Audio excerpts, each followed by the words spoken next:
Predstav si, že sedíš doma. Je bežné horúce augustové popoludnie roku 79 nášho letopočtu. Zrazu máš však pocit, ako by sa zotmelo. Pozrieš sa z okna a vidíš, ako sa obloha rýchlo mení z jasnej na kompletne čiernu. Zem sa začína triasť a zvonku počuť výkriky. A o pár hodín si pravdepodobne mŕtvy. To, čo sa práve stalo, nie je žiadna fantázia, ale skutočný príbeh mesta Pompeje. A my sa dnes pozrieme na to, čo robili bežní obyvatelia mesta v posledných minútach svojho života.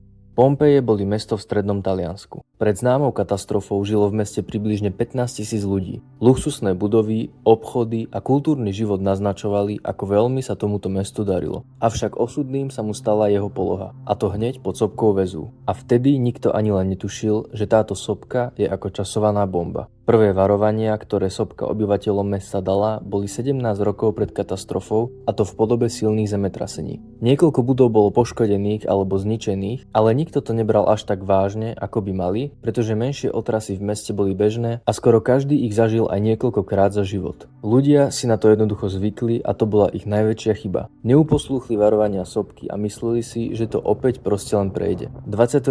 augusta roku 79 to všetko začalo. Sopka začala chrliť popol niekoľko kilometrov do výšky v tvare obrovského stĺpu. Svedkom tejto udalosti bol rímsky spisovateľ Plinius mladší, ktorý tento jav opisoval ako strom na oblohe. Po svahoch sopky začala vytekať láva, na mesto sa o chvíľu zniesol dážď horúcej pezmy a kameňov, ktoré začali pokrývať celé mesto. Strechy a steny budov neuniesli obrovskú váhu sopečného materiálu a rúcali sa. Ľudia, ktorí nezahynuli pod krupobytím skál, boli usmrtení jedovatými plynmi šíriacimi sa všetkými smermi. Tie spolu so sopečným popolom prenikali aj cez dvere a okná, takže sa ľudia nezachránili ani vo svojich domoch. Toto peklo trvalo 3 dní a potom nastalo ticho. Pompeje, ktoré boli celé kompletne zničené už pár hodín po výbuchu, boli zasypané 6-metrovou vrstvou sopečného popola, kameňov a bahna. Obyvatelia, ktorí stihli zavčasu ujsť z mesta, sa zachránili. Po skončení katastrofy sa pokúšali vrátiť do mesta, ale nebolo to možné a preto postupne založili nové mesto s rovnakým názvom. V roku 1748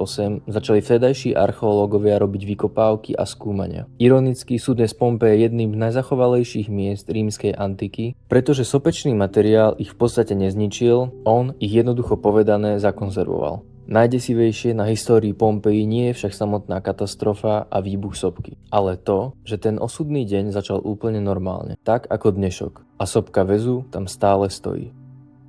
To by bolo odo mňa na dnes všetko, moje meno je Perín a my sa vidíme pri ďalšom videu.